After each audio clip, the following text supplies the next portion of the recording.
IPMNation.com.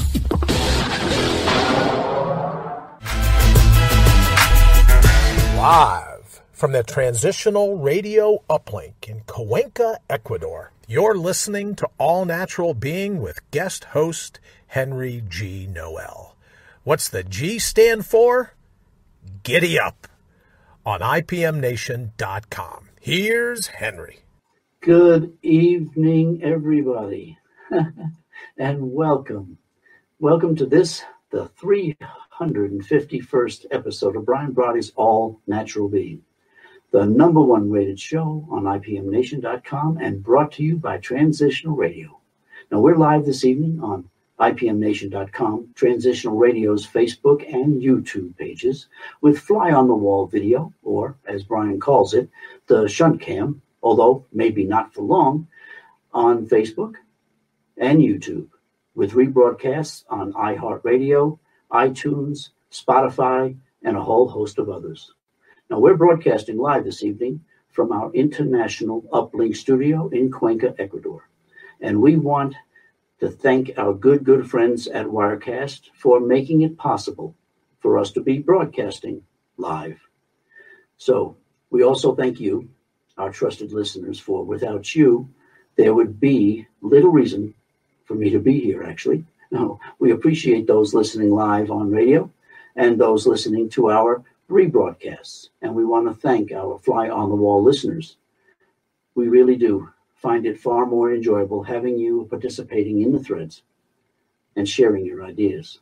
So to all our listeners from all over the globe, from places like the United States, Canada, Mexico, the UK, and Ireland, our good friends right here in Ecuador, China, the Philippines, and Brazil, India, Australia, Germany, Italy, France, Nigeria, Turkey, Japan, Singapore, Thailand, Belgium, Sweden, Israel, South Africa, Egypt, Puerto Rico, Kenya, the Netherlands, Colombia, Peru, Greece, Poland, Cambodia, and New Zealand.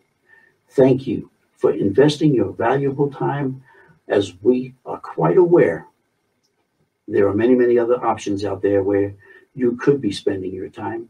So thank you for spending it here with us. Really do appreciate it. Now, it is wonderful having you here. My name is Henry Noel, and I'm guest hosting for our good friend, Brian Brody, and I'm thrilled to be filling in for our virtual hitchhiker.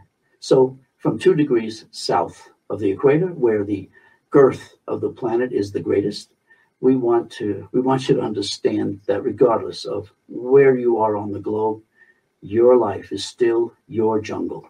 And you, in spite of what you think and believe, you get to carve out your own path and hack out the underbrush that's suppressing your passion to live life the way you want to.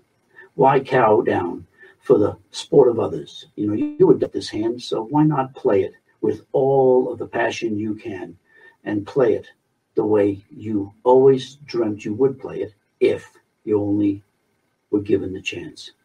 Well, this is your chance. No one is more qualified to control your life than you. So why cave into the pundits who presume they are in control of you? Why allow the opinions of others to derail you from your all-natural being? Don't get caught up in all of the garbage and foolishness that others use to demoralize you. Use your primal scream to stand tall, proud, front and center. And don't place yourself in second place. You're better than that. And we're here to ensure you have your rock star moment as your friendly force to place your heart's highest priority top of the list, reinstating the true wisdom and wallop of your inner whisper, pushing you to terminate the turmoil in your life, limit the liability of your luggage, and streamline your sensibility so you can face this insane world head on and out brutal. All of this so you can bring on your own bold once and for all. So get prepared for some audio acupuncture, where we treat all of the points of your chronic philosophical pain, providing auricular therapy to reduce your anxiety, medical qigong for your mind, body, and spirit, and Reiki for your rationality. all to provide a natural healing approach to the medical mayhem we call life. Welcome to Healing in the Nth Degree. Are you ready? Are you comfortable? Well, good. Then kick off your shoes and let's get started, shall we? We trust that everyone has had a pretty good weekend thus far, and we hope that it continues. And we thank you for joining us on this Sunday evening. Tonight, we resume our assessment of our past 2 years of change and self-renewal, and we present part 4 of this series entitled Labels. Now, we all have them, we all use them, and we are all judged by them. So for all of our radio listeners, email your questions to henry@henrygnoel.com, and I'll be happy to answer them. And if you're listening to the rebroadcast, then want to voice your opinions, email me and I will reply. What I'm trying to do is create an avenue for everyone to be actively involved in this show so you can all discover your all natural being. So let's get this evening underway, shall we? Let's get into the thread and let's say hi to our Fly on the Wall video listeners, okay? And I actually have to find it because it doesn't seem to be here right at the moment. Gosh, I love it. So anyway, yep, I don't seem to have a thread here that shows that it's live. And, well, we'll just play it by ear here. I'll refresh it here. There we go. We'll bring it on this one. There we go. We'll open this up so I can actually read the thread. There we go. Now I can say, yep, there's my brother. Thank you. Joseph, welcome. Greetings and salutations to you too. Hello, Rita. How are you? Let's see. Yep, there we go. And there's my brother. So this is good. I like it. So I want to take a moment at this point, and I'm going to go ahead and I'll redo this at the end of the evening. I just want to say that tomorrow we have a very special guest with us, and they will be making a major announcement, and this will be at 8:12 p.m. Eastern Standard Time. So mark the calendars and get yourself prepared to be online at the time. I think it's going to be rather fun. So we'll go ahead and look forward to doing that. And in the meantime, we'll just wait to see who else is coming on. But in the meantime, I wanted to go ahead and tell you, it's been a lot of fun to be involved in this. It really has been. And John, thank you for joining us. It's good to see you on the thread. And everybody that's out there listening, thank you again for putting up with us and allowing us to invade your homes or your cars or your iPads or whatever you've been listening to us through. I really do thank you. I really do appreciate your being there. So tonight we're going to be talking about, actually, part 4 of this series, and it's called Labels. And what I wanted to do is to go through this a little bit and go through it a little bit slow, just to be able to cover as much as I possibly can with it. Alice, welcome. Alice, it's great to see you. So the labels, this is what we're going to be talking about this evening. And what I want to do is, before I get into it, I want you to think about the following questions just for a few seconds before I get into the program. So what I want you to think about are, for you, what are labels? And why do we use labels? And how does labeling work? And what are the results of using labels? What are the implications of labeling people? What labels have you attached to yourselves, which is the big question? And why do we attach these labels to ourselves? So this is some of what I want to cover in tonight's thread. So we'll go ahead and start. So first of all, labels. They are the in our head psychological name tags that we use to identify and call ourselves and others. They are what we attach to ourselves to describe the person we think we are and how we define others. Now, for example, Democrat or Catholic, Nigerian, a lawyer, white, female, fat, good for nothing, loser, ugly, disabled, alcoholic, victim. This is just a minuscule amount of the titles that we all attach to ourselves. So labels are a convenient method for us to kind of quickly categorize ourselves and others based on social definitions. social criteria, and social norms. Good evening, Lee. Welcome. Welcome to the show, Lee. It's great to see you. Now, whether we use positive or negative labels, it's what we say to ourselves every day. It's our self-talk and has had the greatest influence on our lives, our identities, and the direction of our thoughts and actions. Society is grossly guilty because labels are what society uses to separate, judge, condemn, isolate, and discriminate with. We are what we think we are, but that is tied into our outer self, our persona. We conform to what society establishes for us because of the labels that we and society provide for us. And the worst part is we believe it instead of trusting our inner self, our all-natural being. Good evening, Candace. Welcome. I'm glad you joined us. We're talking about labels this evening. So in part 3 of this series on hate, we learned that social categorization is the major process we use when developing our identity, our labels. It is the why we feel a particular sense of belonging to one group more than another. Why say it's in fact much of the process by which we develop our identities and is somewhat less than conscious. Well, I actually don't agree with that totally, as I believe we learned this as part of our imprinting, formulation, and our learning. We're taught socialization, and it is through social categorization that we disregard our inner self and adopt the persona. Now, we wish to be the persona we wish to be identified with. As much of our inner identities are our own sense of self, it should be no surprise to you that it often has as much to do with you because of the upbringing and learnings as it does with other people and their upbringing and learnings. So why do we use labels? Okay, here's the first question. So in the process of developing our individual identities, we tend to rely heavily on social categories, labels, that have been taught to us. These social categories are societies, social groups that people are placed in based on characteristics such as race and ethnicity or gender. These social categories assist us in quickly establishing conclusions about others and ourselves. John, yes, labels are useful or detrimental, depending on how we use them. Absolutely right, John. You're absolutely right. Now, we mentally group people on the basis of their demographics. For example, sex, age, ethnicity, and religion. We might use their personality and interests. For example, introverts or brainiacs or nerds, bullies, and bikers. We will also use their occupation, just to name a few of the social categories that we deal with. There are several important reasons for this. It provides us a way to organize and structure our understanding of the social world around us, because it is so complicated.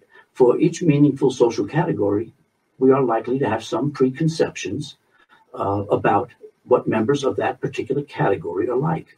We do this instead of having to start from scratch in figuring out other people.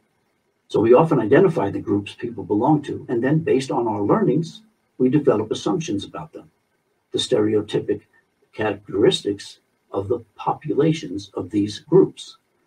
Now, for example, you learn that your next door neighbor, let's say, rides a Harley Davidson, a chopper. Now you begin forming an impression of your neighbor, even having not met him yet, simply on the basis of his vehicle. And you immediately place his membership in this biker category, even if he were a brain surgeon, okay? So we have, I guess, Bill joined us. It doesn't show up on mine. I apologize for that. And Joseph, we can't label, you can't label until you engage with that person. Absolutely. But we do that. And that's the problem, Joseph, we do. We will infer a social category on a person when we discover their occupation, for example, a priest, or based on physical observation, for example, assuming a person's age, based on their sex, physical appearance, their actions, and their mannerisms. Now, some categories are based on very clear criteria. For example, a monk with their wardrobe and their haircuts. Some categories are very vague. For example, what is the criteria for being labeled a nerd? Well, several characteristics have been developed providing a mental image of what a nerd label comprises. For example, perhaps dark rimmed glasses with white medical tape in the center holding the glasses together, or a pocket protector filled with pens and pencils. In such a case, someone being labeled is based on resemblances of our mental image of that category, rather than on clear set rules about category membership. For example, again, a 65-year-old retired man returns to college. Technically, he is a member of the college student social category, but perceivers may not think of him as a member of the category because he does not match the common image of that category. How does labeling work, and what are the results of labeling? Well, whether we're discussing people, objects, or events, categories or labels are essential for mental functioning. Using labels helps us make sense of the complex, multifaceted environment that we live in. By creating the labels, the world acquires a sense of order and purpose. Now, there are a couple of processes used to organize and structure the world into categories or labels, and these processes result in our losing the identity of who we are. First, when thinking about people who belong to a particular label, one mentally emphasizes their shared characteristics and minimizes their unique individual characteristics. For example, when one thinks of the category brainiacs, one thinks about the characteristics that are common to the members of the category, not the individuals themselves. And second, we emphasize the focus on the differences between different categories and the members of these categories. So, for example, when we are thinking of brainiacs or nerd, we think of the ways in which brainiacs and nerds are different from athletes and those who are into art. Hello, Mr. Johnson. How are you, sir? For focusing on category membership characteristics, we make inferences about individual members when we don't have any other information about them. And that's one of the fallacies that we have with this. This is the prejudgment and the judgments. So, for example, we might assume a particular member of the category of bikers would never attend a ballet or an opera, when in fact, that might just be their preferred form of entertainment. But because we label bikers as we have been taught that they are, we feel confident in labeling every member the same way, even when we're wrong. When we apply typical characteristics of the social category to individual category members, we facilitate social judgments people make. This seemingly beneficial process of labeling people and ourselves comes at a great cost, the cost of accuracy. Some bikers actually do like the ballet and opera, just as some men don't like sports, and some women don't like taking care of children or cooking. Joseph says the differences make us unique and special. And in a way, it sure does. It very well does make us unique and special. Candace says, I used to stay in trouble when I was a kid, beating bullies up. I always took up for the weak and scared. And that was called all kinds of names, and you were called all kinds of names and treated awfully, and I get that. And Joseph says, if we were all right-handed, how boring. And again, yes, I have to agree with you, Joseph, but the stereotypical connotations that go beyond all that is where we have the issue. And it's good to see you, Lee. How are you? Okay. So the major consequence of social categorization or labeling is profiling or stereotyping, applying generalizations to all social category members. This results in misguided and misinformation being used as fact and creates erroneous or greatly exaggerated stereotypes about social groups. Steve Yeoman, welcome. How are you, sir? Social categorization results in our beliefs and definitions as to who we are, because we are also included in the category within which we place ourselves. Labeling results in carving up the world into us, in-groups, the groups to which we belong, and them, out-groups, the groups to which we do not belong. Because people think favorably about themselves, we tend to see our in-groups as favorable. This assumption, paired with the tendency to exaggerate the differences between groups, results in massive prejudices. And as we convince ourselves our in-group is superior to other groups, favoritism and discrimination become common.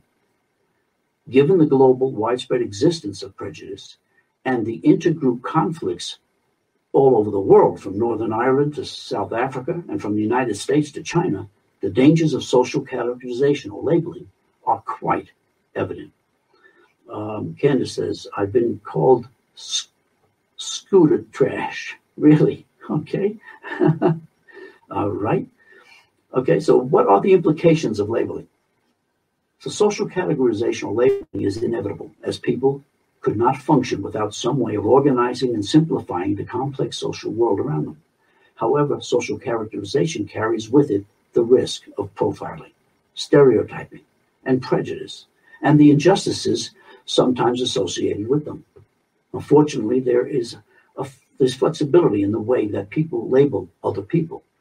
People need not always focus on race or sex or other common bases for prejudice and conflict, but we can look to the shared categories that unite them with others. For example, members of our community rather than ethnic subgroups. And they can emphasize multiple category memberships of others rather than reducing them to a single dimension. For example, an intellectual female Native American artist rather than just an Indian. When people think in terms of multiple categories, they begin to recapture the variety of characteristics that make each of them unique, and each of us unique. Hermena, hello there. How are you? Welcome to the thread. It's great to see you. Now, for example, if you were approached on the street by a shabby dressed, unclean, unshaven man who was asking you for money, your brain would immediately respond by using these social cues to place him with a label. Now, this would help you to determine how you should respond to him. So in this example, you would very likely label him as a homeless man with no money, which is a conclusion your brain has made, not on viable facts, but by assessing the visual cues and assigning the man to be part of this general category of being homeless, even if the fact were opposite in reality. In this way, labeling is a shortcut used by your brain to conclude the existence of certain criteria. But remember, this process is a learned process. The brain didn't just jump to a conclusion with labeling him homeless. You, in fact, through your learning, provided your brain the data to come up with this conclusion. Joseph says, we have to be forgiven. Just because one person, group, harms us doesn't mean all those entities will harm us. That's absolutely true. Absolutely. Matt Connaughton, welcome, and thank you for joining the thread. Let's see, Alice, you can't judge a book by its cover. Absolutely right. You cannot do that. And we do that religiously. We really do. We do it so easily. And look at the state of the world. That's a large part of it. What labels, all of this, in trying to understand it, comes to the point of where we have attached labels to ourselves. So the question is, what labels have you attached to yourselves? Do you identify yourself as a political affiliation? Democratic Party, or the Republican Party, Conservative Party, the Libertarian Party, the Whig Party? How about religious affiliations? Catholicism, Protestantism, Islam, Judaism, Buddhist, Hinduism, Shinto, Taoism. What about nationality? American, Mexican, Russian, Chinese, South African, Lithuanian? And how about your profession or form of profession? A doctor, a plumber, a carpenter, a lawyer, an engineer, or police? And what about social clubs you belong to? Lions, the Rotary, the Masons, Toastmasters, the Optimists, or American Legion? All of these go into how we define ourselves and how we present ourselves. And these are the labels that I'm talking about and how destructive they actually can be, because they place us into these categories that force us to be looked at the same as everybody else involved. Now, we identify ourselves with all of these labels, and therein lies our contribution to prejudice, discrimination, distrust, alienation, fear, hatred, and labeling. I mean, if you don't believe me, look at the news. Look at the political environment that's going on right now. One side can't even talk to the other. There's so much hatred, so much distrust, so much prejudice. It's insane. Our learnings have provoked us into labeling ourselves and others based on the prejudices that we've been taught. The excuses we use to justify this labeling is at the root of the problem, because we now accept labeling as normal, as human, and it's not. So then the question comes, why do we attach these labels to ourselves? Well, because labeling ourselves as part of a group makes us feel good, as it gives us an immediate sense of belonging and identity. But it also limits us in many ways. When we label ourselves as part of a particular group, it gives us a mental justification on how we should think and behave. So instead of thinking for ourselves, all we need to do is copy what other members of the group are doing. And as a result, labeling ourselves can often lead to blind conformity. Political and religious affiliations are perfect examples of this blind conformity. We never question the group's actions, its motives, or its beliefs. We accept them blindly, and we follow our fellow members blindly. Another thing that happens when we label ourselves is we develop an us and them mentality. Kansas says, I can't even imagine how many people in the world ride motorcycles and every profession. But when on a motorcycle, they're labeled. Absolutely right. It's so much easier to label somebody than to get to know them. And that is where we fail. So we develop a strong feeling of allegiance to the group that we identify with, and we end up thinking less of people who aren't in our group or in group. Thinking of people in terms of groups or labels divides us and makes us more competitive. It limits who we become as a person. When we put a label on ourselves, it limits how we view ourselves. When we start to think of ourselves as this person, then it influences us to act more like this person.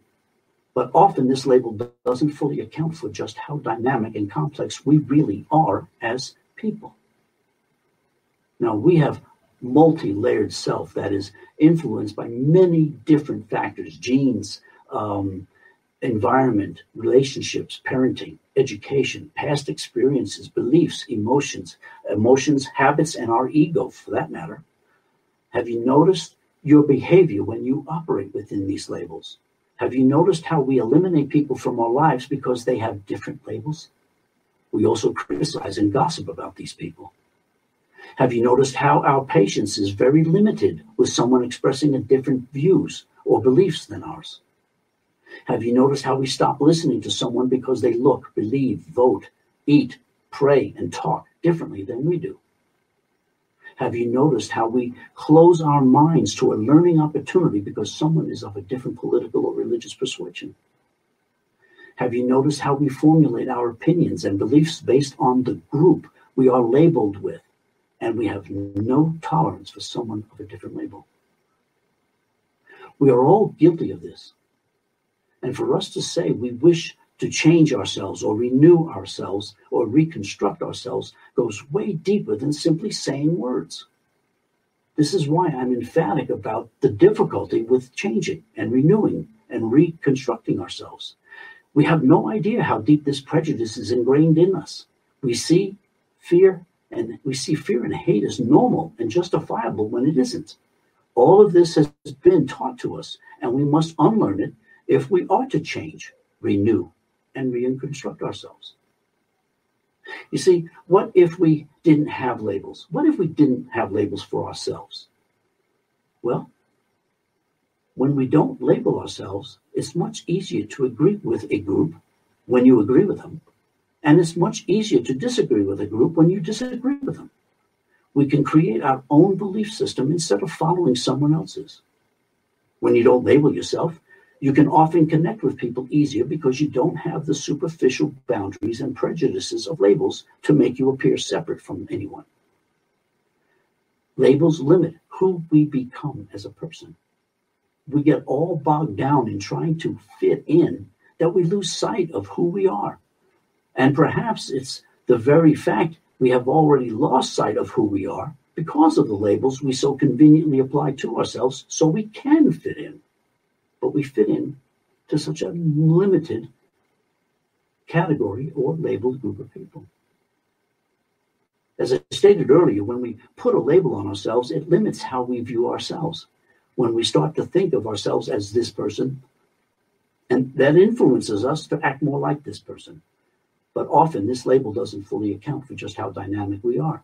Trying to fit all these factors into one convenient label can often be very misleading.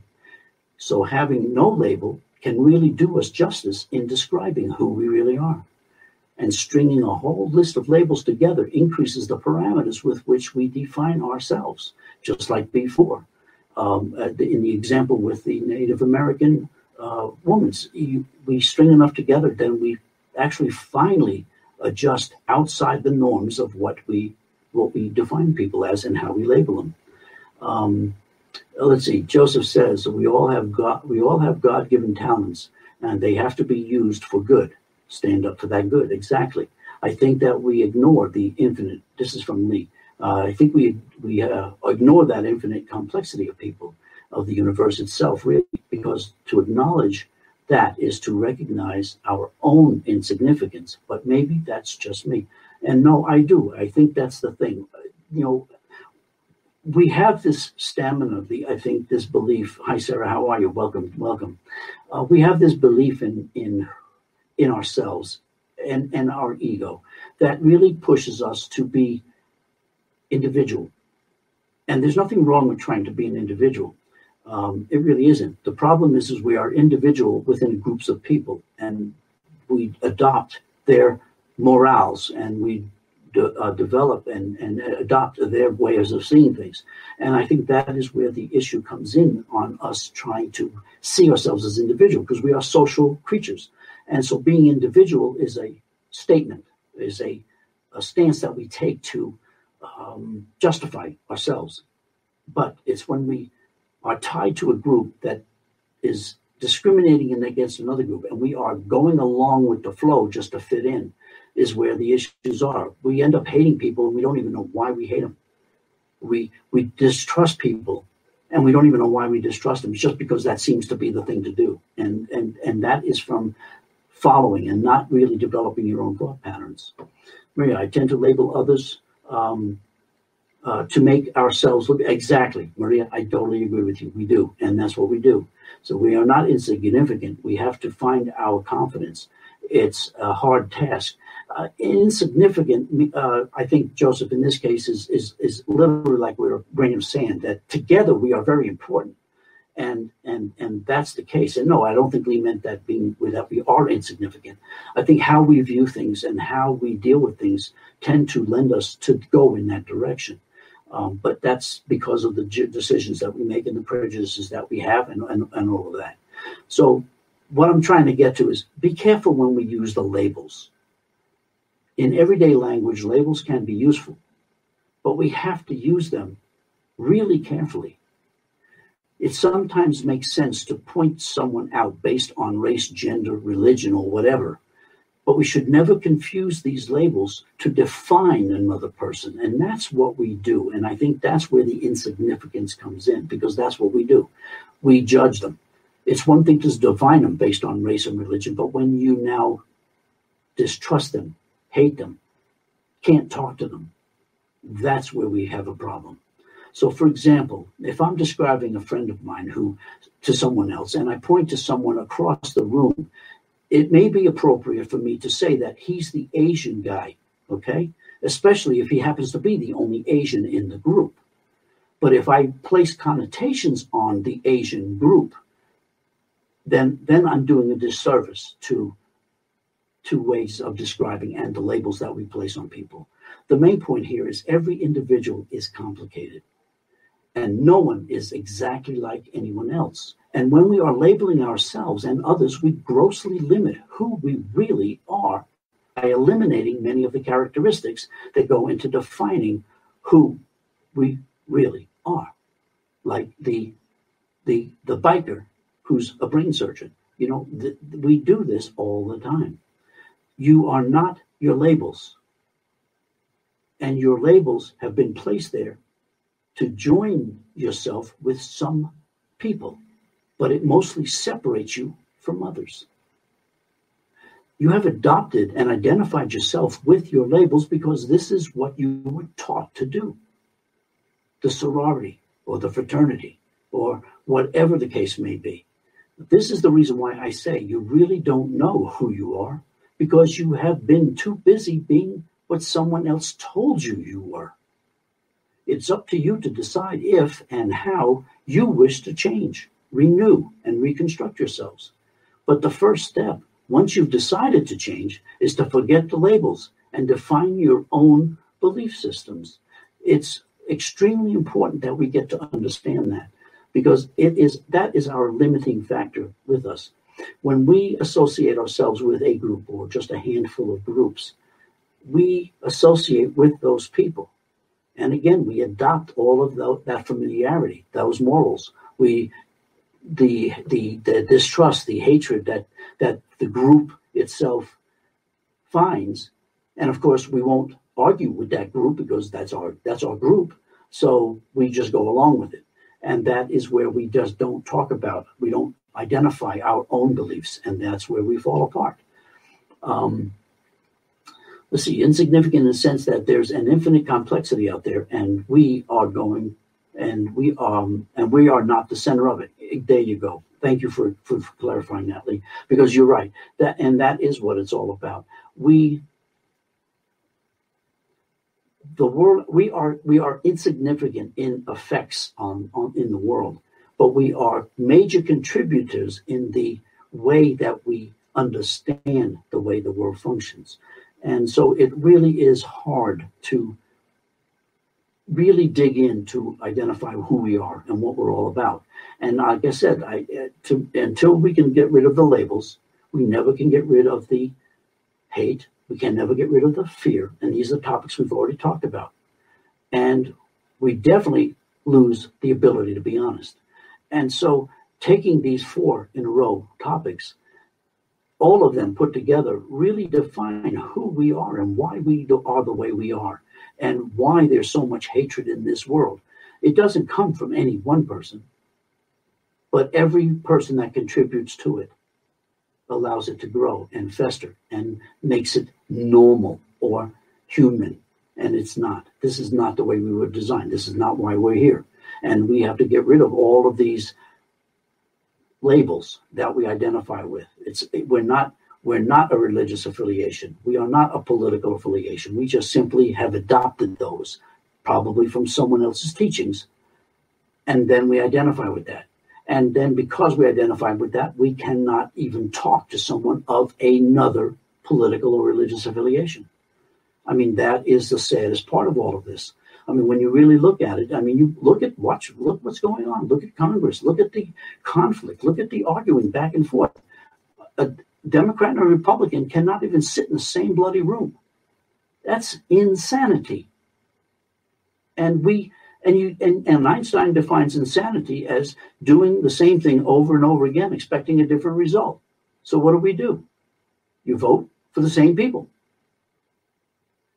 It's pure insanity. I don't get where we come from on this. And so it is really very difficult. And it's hard for us to understand this. And it's hard to wrap our hands around because we have dealt our whole life with this. And starting off from when we were children, how this became, how this has been part of us. John says, don't get rid of them. Don't get rid of them. We need to redefine them and continue to redefine them as we evolve depending on the current understanding. And I'm assuming you're talking about the labels, John. That's my assumption. So to me, the point here is if something is limiting us in our ability to get along with everyone else, again, we are one race, the human race. We're all one race. When we can get around to loving everybody else, then we are doing ourselves a service. Again, taking a group that has caused damage or caused problems for someone is not a reason to hate. There is no reason to hate. If everybody could get on board and start to understand that there is a driving force behind all of us, and that driving force is unity, not separation. That driving force is love and not fear, as I see the opposite of love. And it doesn't drive us to hate. So these are the areas that I think we really need to do. And it has to happen by us. Each individual has to do that. We can't harbor anger and hatred because of something that was done in the past. Again, to define our path. We create our path with every step that we take. And every time we remove our back foot to bring it forward to take another step, our past goes away. And we place our foot down to create the future. And the moment we've created the future, it becomes our now. It's a very simplistic concept to understand how and why we can live in the now. It's we worry about what happened before, and it doesn't exist anymore. And we worry about tomorrow that we're not even promised.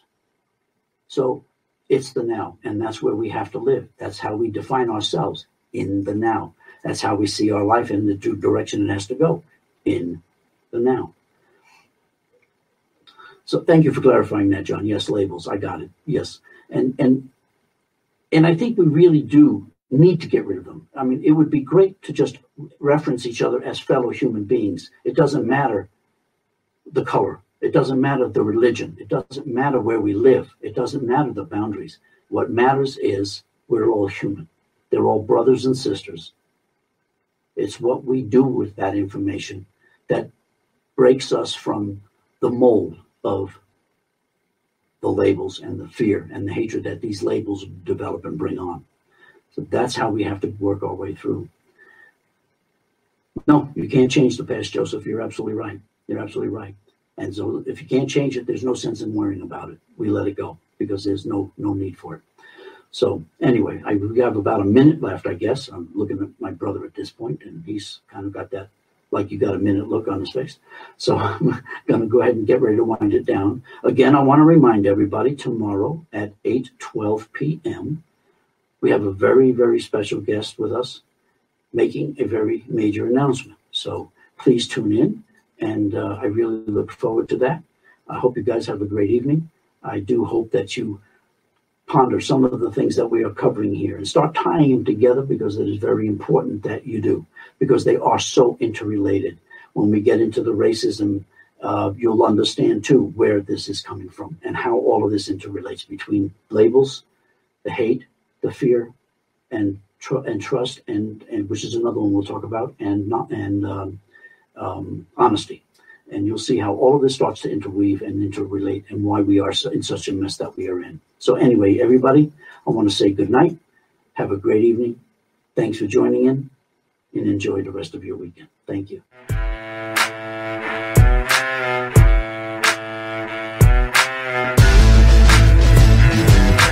IPMNation.com.